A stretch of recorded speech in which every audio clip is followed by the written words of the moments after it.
एकादशी का महत्व सुना है आप लोगों ने? अरे बोलो तो, किस किसने सुना है? 26 एकादशी पूर्ण होने के बाद में जो एकादशी का महत्व किया जाता है एकादशी के उद्यापन पर, किस किसने सुना है? कोई ने सुना हो तो बताओ। 26 एकादशी पूर्ण होने के बाद में, और कहते हैं अगर एकादशी पूर्ण होने के बाद अगर हमने ये कथा नहीं श्रवण करी तो एकादशी का पुण्यता का फल प्राप्त नहीं। 26 एकादशी का महत्तम का एक विशेष लक्ष्य कि हमारे कर्म को हम भोग कर हम परमात्मा की भक्ति को कैसे प्राप्त करें।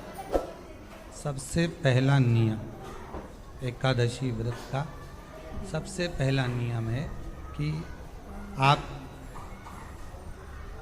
जिस दिन व्रत करो उसके एक दिन पहले भक्ति का संचार इस हृदय में करो। भक्ति का संचार इस हृदय में कर लीजिए। जिस दिन आप व्रत करो, जैसे एकादशी का व्रत कर रहे हो तो दशमी के दिन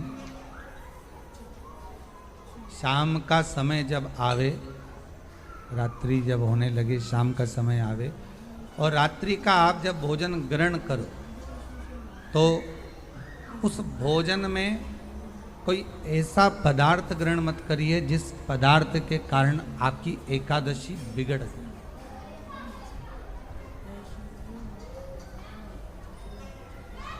कोई बेकार भोजन हमें ग्रहण नहीं करना,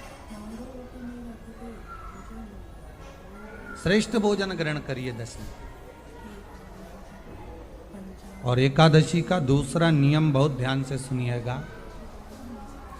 जिस दिन आपकी एकादशी का व्रत हो उस दिन प्रयास करिएगा कि अपने हाथ से किसी भी वृक्ष की कोई पत्ती टूटे नहीं। अपने हाथ से किसी भी वृक्ष की, पौधे की, किसी भी वृक्ष की पत्ती अपने हाथ से ना टूटे। बहुत ध्यान दीजिएगा महाराज। एकादशी का ये दूसरा नियम है कि अपने हाथ से किसी पौधे की, किसी वृक्ष की, किसी डाली की कोई पत्ती ना टूटे, इसका प्रयास करें।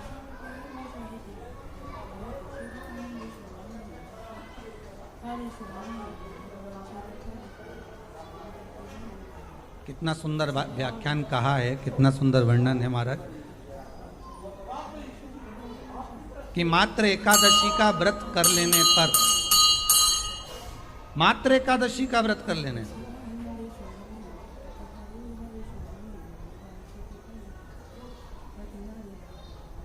जो पूर्व में किया गया हमारा पाप कर्म है, हमने किसी जीव की हत्या करी है, हमने किसी को कष्ट प्रदान करा है, हमने किसी को अपशब्द कहा है, हमने किसी को ताने दिए, हमने किसी को आड़ा टेढ़ा कहा है, हमने किसी को गालियां दे दी है, मात्र एकादशी का व्रत ही कर लेने पर ये सारे जो दोष हैं वो समाप्त हो जाते हैं।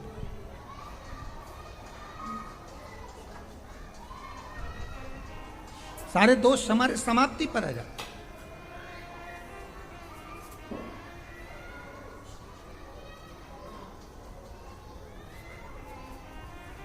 अब एक विचार करिएगा थोड़ा सा अपने मन में, अपने चित्त में, अपनी वृत्ति में एक बात उतारिएगा। एक अपने मन में एक बात को उतार कर रखिएगा कि आप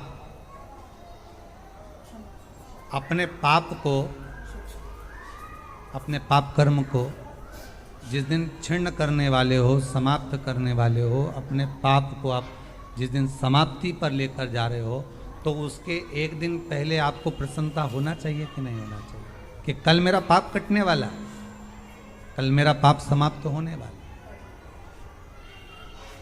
जो मैंने पाप कर्म करा है वो समाप्त होगा, जो मैंने पाप कर्म करा है वो कल समाप्त हो जाएगा। तो एक दिन पहले आपके चेहरे पर प्रसन्नता हो कि ना हो?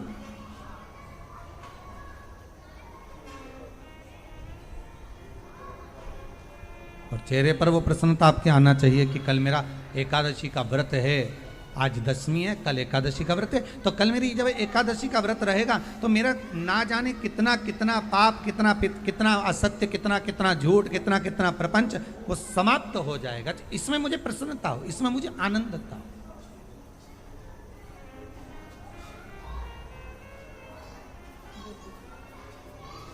तो क्या कहा गया कि प्रयास करिएगा कि एकादशी के दिन कोई वृक्ष की, कोई डाली की, कोई कोपल की कोई पत्ती ना तोड़ी जाए।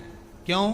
तो कहा अगर उस पत्ती को हम तोड़ देते हैं, वृक्ष की पत्ती को या क्यारे में लगी हुई कोई डाली की पत्ती को हम तोड़ देते हैं तो एकादशी का पुण्य फल प्राप्त नहीं होता। एकादशी का कोई फल हमारे खाते में नहीं जाता, पुण्य फल प्राप्त। अब फिर भले तुम चाहे तुमने मोरधन खाया हो, चाहे तुमने फिर चिप्स खाई हो, चाहे तुमने फिर व्रत का कितना ही सामान खा गए हो और तुमने सोचा कि आज मेरी एकादशी है, तो फिर उसका कोई फल प्राप्त नहीं है, उसका कोई सुख प्राप्त नहीं है, फिर उसका कोई आनंद प्राप्त नहीं है,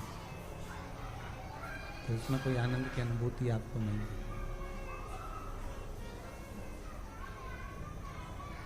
जब जिंदगी में बहुत ऐसा हताशपन लगने लगे और लगने लगे कि हमारा कोई साथ देने वाला नहीं है और हम बिल्कुल अकेले हो गए हैं, कोई हमारा साथ नहीं दे रहा है और मंजिल मिल नहीं रही, मंजिल प्राप्त ही नहीं हो रही। कनेर के फूल को हल्दी और कुंकुम में लगाकर कनेर के पुष्प को यदि सोमवार की अष्टमी के दिन मां जगतजननी की पीठिका का स्मरण करेंगे, ये शिवलिंग है और ये जो पीठिका है जहां पर शिवलिंग रखा है, गोल जो पीठिका दिख रही है या चौकोर हो या जो भी आकृति की हो पीठिका, वो पीठिका और ये जल निकलने वाला जलाधारी का स्थान। तो कनेर का जो पुष्प होता है उसमें कुंकू और हल्दी लगाकर सोमवार की अष्टमी के दिन आप जब बहुत हताश हो जाएं, कोई साथ देने वाला ना मिले और कोई बड़ी उलझन में अगर उलझे पड़े हैं, एक कनेर का पुष्प इस पीठिका पर कहीं पर भी किसी भी स्थान पर मां तारा रानी का नाम लेकर एक बार अगर अपने सोमवार की अष्टमी के दिन पुष्प समर्पित कर दिया मां तारा देवी के नाम से, देवादिदेव महादेव और मां शक्ति की कृपा अपने आप होगी और वो कार्य सफल होकर ही रहेगा। उसमें सफलता अपने आप मिलती चली जाएगी, उसमें सफलता आपको प्राप्त होती चली जाएगी। श्री शिवाय नमस्तुभ्यम। दर्शकों, हर हर महादेव। स्वागत है आपका अपनी YouTube चैनल में। इस वीडियो में आपको पूजनी पंडित जी बहुत ही विशेष उपाय बताए हैं। एकादशी तिथि का बड़ा विशेष महत्व होता है। जिनके घर में धन संपदा की कमी हो, व्यापार ना चले, माँ लक्ष्मी की कृपा नहीं बने, एकादशी के दिन आप एक लोटे जल में 7 बेलपत्र डालकर यदि उस जल को नंदीश्वर महादेव का नाम लेकर नंदी जी का जो उठा हुआ चरण होता है उस चरण में समर्पित करते हैं और सभी बेलपत्र को महादेव की शिवलिंग पे समर्पित करते हैं तो आपकी सभी मनोकामना पूरी होगी, घर में सुख शांति समृद्धि बनी रहेगी। जो भी भाई बहन चैनल पे पहली बार आए हैं, चैनल को आप जरूर सब्सक्राइब करें। वीडियो अच्छी लगे तो लाइक करें, ज़्यादा से ज़्यादा शेयर करें, कमेंट में श्री शिवाय नमस्तुभ्यम जरूर लिखें।